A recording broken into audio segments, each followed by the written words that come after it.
어떤 마을에 굉장히 큰 산이 있었는데 그 마을 산에 보물이 숨겨져 있다는 그런 이야기가 들렸습니다.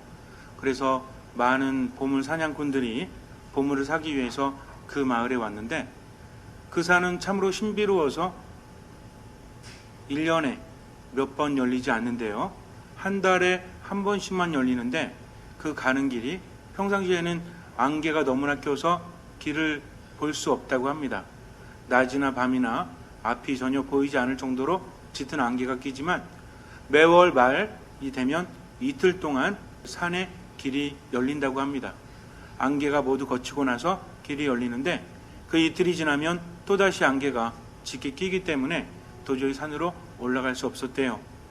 그런데 그 산에 보물이 숨겨져 있다니 많은 사람들이 몰려들었고 이번 기회를 놓치면 그 다음에 한 달을 기다려야 되고 또 산에 올라간 사람이 보물을 발견하면 나머지 사람들은 한 달 뒤에도 보물을 발견할 수 없으니까 이제 그 사실이 알려진 다음에 사람들은 말일이 되기를 기다려서 모두 마을에 모여들었습니다.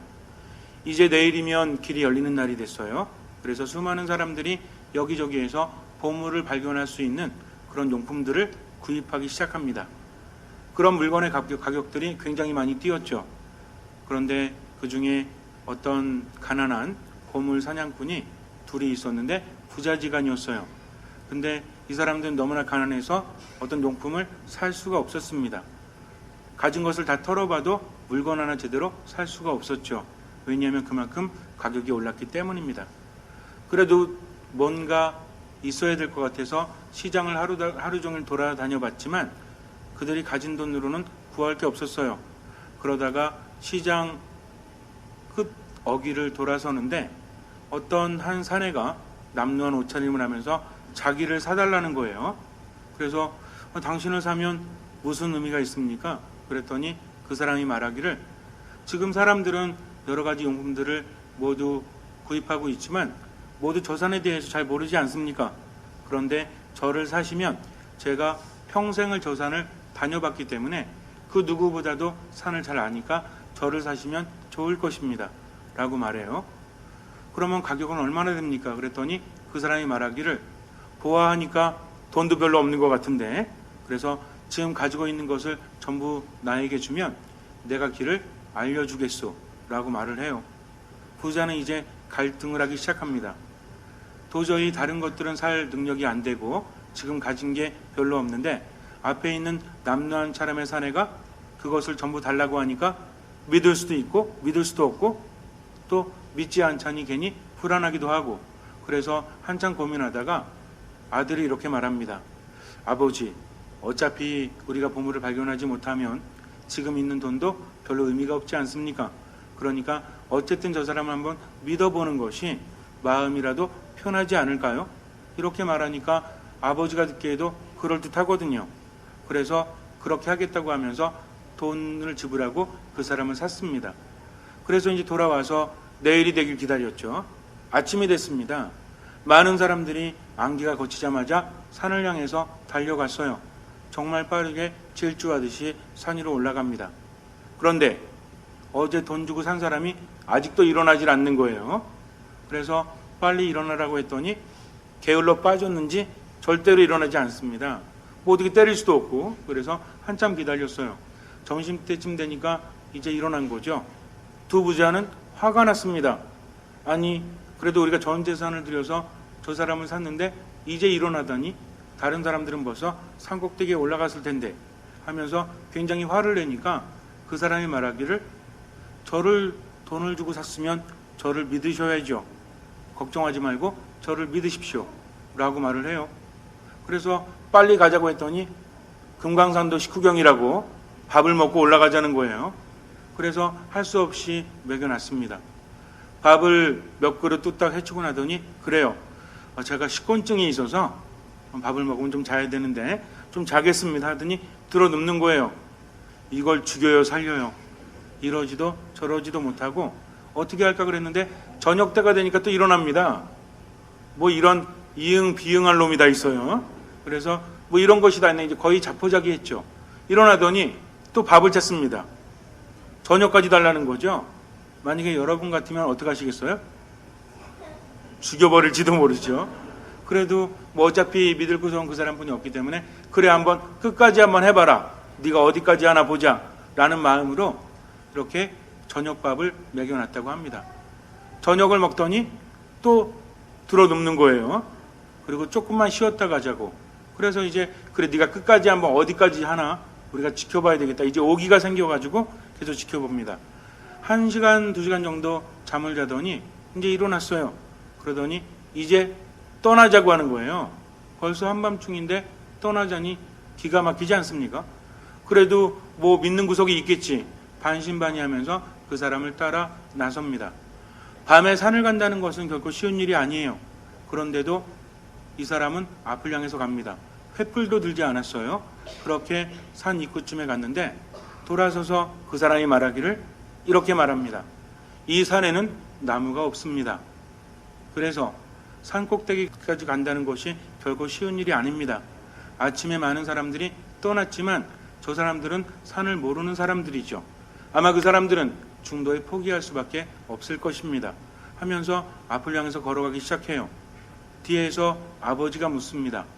그런데 밤에 산을 가기 위해서는 횃불이 필요하지 않습니까? 왜 그냥 가십니까?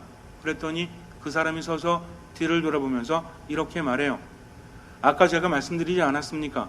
이 산에는 나무가 없습니다. 그러니 달빛만으로도 충분하지요. 저 달빛을 가만히 보십시오 하면서 앞을 가리키는데 앞을 봤더니 나무는 하나도 없고 길이 있는데 달이 비추는 것만으로도 충분히 앞이 보입니다. 하늘에는 별이 쏟아질 것만큼 많았고 달도 굉장히 밝았기 때문에 대낮만큼은 아니지만 그래도 앞을 시끌할 수 있었고요. 나무가 없는 그런 산이기 때문에 넘어질 염려도 별로 없었습니다. 그래서 이제 그 달빛을 따라서 길을 한참 올라가는데 한 4시간 정도 걸었나. 그런데 주변의 사람들이 다 쓰러져 있어요. 왜 그런 거 봤더니 다른 것은 다 챙겼는데 물을 충분히 챙기지 않았다는 거죠. 그 지역은 태양이 하도 강렬해서 나무가 살아갈 수 없을 만큼 강렬한 빛이 비치기 때문에 위로 올라가다 보니까 자꾸만 갈증이 생겨서 가지고 온 물을 다 마셔버리고 그리고 올라갔던 겁니다. 내려와서 충분히 챙겨가면 될 텐데 사람들은 그렇게 하지 못하죠. 왜 그래요? 앞에 사람들이 가기 때문에 내가 늦으면 보물을 발견할 수 없다는 것을 그들이 알고 있었기 때문에 그러면서도 목은 말라오고 물은 없음에도 불구하고 앞으로 나아갈 수밖에 없었다는 거죠. 인간의 욕심이 이렇습니다. 죽을지 살지도 모르고요. 뭔가를 추구하기 위해서 정말 소중한 것을 잃어버리기도 하죠. 그렇게 올라갔지만 결국에는 갈증이 너무 심해서 탈진해서 쓰러질 수밖에 없었어요. 대부분의 사람들이 길에 널브러져 있습니다. 그러나 이 두 부자는 앞에 있는 그 사람을 따라서 산꼭대기까지 올라갈 수가 있었어요. 별로 목도 마르지 않습니다. 왜냐하면 내리치는 태양이 없기 때문이죠. 쏟아지는 별을 보면서 그냥 천천히 시원한 바람을 맞으면서 올라갔는데 그들이 도착한 유일한 사람이 되었고 그들은 보물을 발견할 수 있었다고 합니다. 세상을 살아가면서 참 이상해요. 때로는 모든 것을 얻을 수 있다라는 생각이 들기도 하고 앞이 환하다는 생각이 들기도 하지만 세상은 참으로 어렵지 않습니까? 삶이라는 것이 평범하다고 말하지만 평범한 인생은 어디에도 없어요. 여러분들은 어떠십니까? 여러분들의 삶이 정말 평범하다 생각하십니까?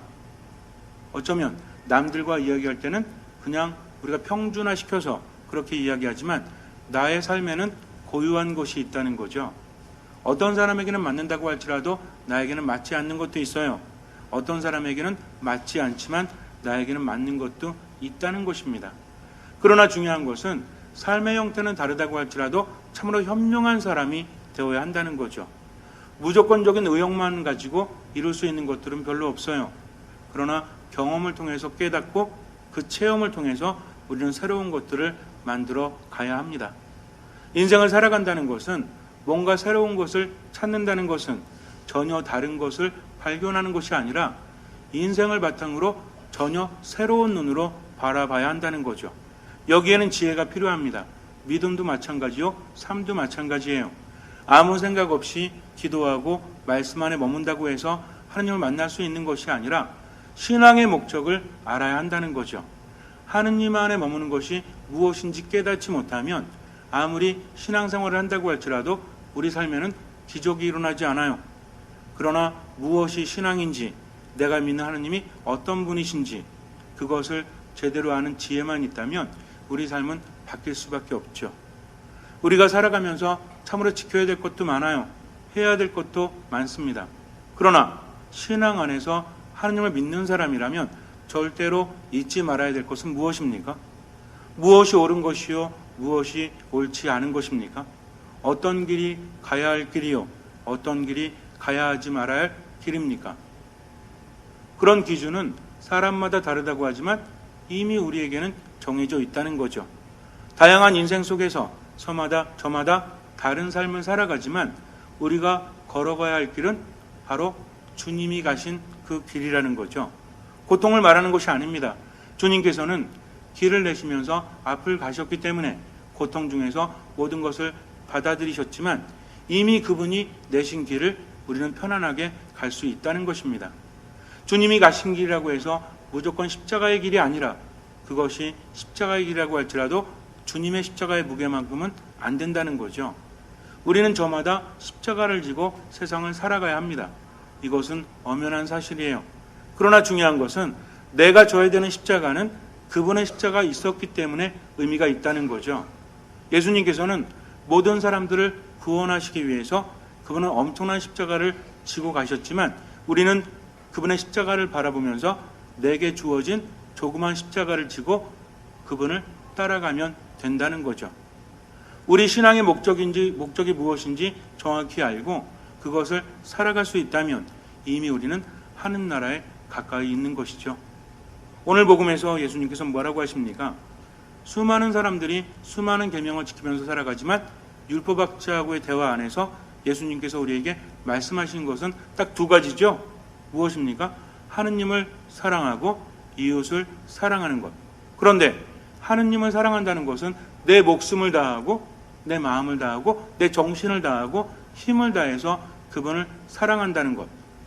이것이 제대로 되면 두 번째 계명은 저절로 될 수밖에 없죠. 왜?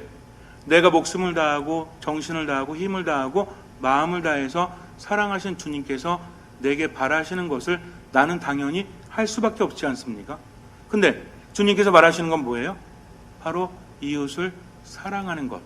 내가 너희를 사랑하였듯이 너희도 서로 사랑하여라 라고 말씀하신 그 사랑을 하는 것이죠. 이 사랑에 대해서 제대로 깨닫기만 한다면 무작정 잘해주라는 것이 아닙니다. 이건 뭐냐면 참으로 상대방을 위한 마음, 하느님의 마음을 지니고 살다 보면 하느님의 마음을 지녔기 때문에 그 사람은 어디 안에 머물 수 있어요? 하느님 안에 머물 수 있다는 거죠. 가장 중요한 것은 아무리 계명을 잘 지킨다고 할지라도 하느님의 마음을 지니지 못하면 그 사람은 하느님 안에 머물지 못하지만 계명에 대해서 잘 모르고 교리도 잘 모르지만 뭘 실천하는 사람? 사랑을 실천하는 사람. 그런데 이것은 겉으로만 보이는 것이 사랑이 아니라 마음으로 사랑할 수 있는 사람. 하느님 안에 머물고 그분을 너무나 사랑한다면 그분을 닮아갈 수밖에 없죠. 그러니 다른 사람을 보면서 어떤 마음을 느끼겠어요? 사랑하는 마음 느끼고 자애로운 마음을 느끼지 않겠습니까? 바로 이것을 이야기한다는 거죠. 그래서 수많은 율법들, 우리가 신앙인으로 살아가면서 지켜야 되는 모든 것들은 사실은 한 가지의 기반 위에 세워졌다는 거죠. 그것은 무엇입니까? 하느님을 사랑하고 이웃을 사랑하는 것. 하느님을 사랑하기 때문에 그분 안에 머물면서 그분께서 바라시는 것을 실천하다 보니까 내 삶 안에 하느님의 사랑이 가득해서 내게 힘이 생기고 또 활력이 넘쳐 흐른다는 거죠. 이웃을 사랑한다는 것은 참으로 힘든 일이죠. 정말 쉽지 않아요. 왜냐하면 나만의 사랑이 아니라 그분이 바라시는 사랑이기 때문에. 예수님께서 바라시는 사랑은 어떤 사랑이죠? 우리가 요약해서 말한다면 목숨까지도 내어줄 수 있는 사랑. 근데 이게 쉬워요? 쉽지 않다는 겁니다. 그러나 하느님 안에 머물면서 그분께로부터 힘을 받고 치유받고 또 은총을 받는 사람은 그런 사랑을 할 수밖에 없다는 거죠. 그래서 정말 중요한 것은 신앙이라는 것은 내가 해야 되니까 사랑을 실천하는 그런 차원이 아니라 먼저 하느님을 사랑하면서 그분의 사랑 안에서 많은 것들을 체험하고 그 체험을 통해서 다른 사람들을 사랑하는 것이 내게 행복한 것이라는 것을 깨닫는 것, 이것이 가장 중요하다는 겁니다. 그래서 모든 계명에 대해서 깨닫는 사람은 한마디로 말할 수 있는 거죠.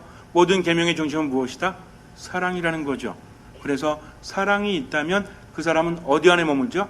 하느님 안에 머물러요. 왜냐하면 사랑은 하느님 자신이기 때문에, 하느님은 사랑이시기 때문입니다. 그래서 우리가 신앙생활하면서도 사랑이 가장 중요하다는 것, 하느님을 사랑해서 그분 안에 머물고 내가 하느님을 체험하고 그분께로부터 받은 힘을 가지고 사람들을 사랑한다는 것이 가장 중요하다는 것을 아는 사람은 지름길을 아는 사람이요, 어떻게 가야 되는지 아는 사람이죠. 근데 그렇지 않은 사람은 대낮부터 가가지고 어디로 가는지도 모르고 그렇게 헤매다가 갈증을 느끼고 탈진해서 쓰러지는 사람일지도 몰라요. 우리들의 삶이 분주하다면, 내가 신앙생활하면서도 정신이 없다면, 내 삶이 우울하거나 공허하다면 우리는 한 가지 사실을 놓치고 있는 겁니다. 그것이 무엇입니까? 바로 사랑이라는 거죠. 사랑이 없다면 아무것도 아니기 때문에 잠시 눈을 감으세요. 하느님을 사랑하십시오. 그분께 모든 것을 맡기십시오. 그분 안에 머무십시오. 하느님께 치유받고 힘을 얻으세요. 내 삶이 절망적일지라도, 지금 내 삶이 우울하고 공허하다고 할지라도 하느님 안에 머물면, 그분을 사랑해서 기도하고 말씀을 묵상하고 미사를 봉헌하면서 그분 안에 머물면 오히려 우리가 더 많은 것을 받게 됩니다. 하느님께 치유받고 하느님께 힘을 받고 그러면 삶이 달라질 수밖에 없죠. 그분의 사랑이 넘쳐흐르기 때문에 우리는 사랑하지 않고는 배견할 수 없습니다. 이미 사랑을 아는 사람은 하늘 나라에 가까이 와 있기 때문입니다. 그렇게 믿고 주님을 따르십시오. 그럼 주님께서는 우리에게 말씀하십니다. 너는 하느님의 나라에서 멀리 있지 않다. 온전히 믿고 따라가십시오. 주님께서는 그 믿음을 보시고 우리 삶에 놀라운 기적을 일으켜 주실 것입니다.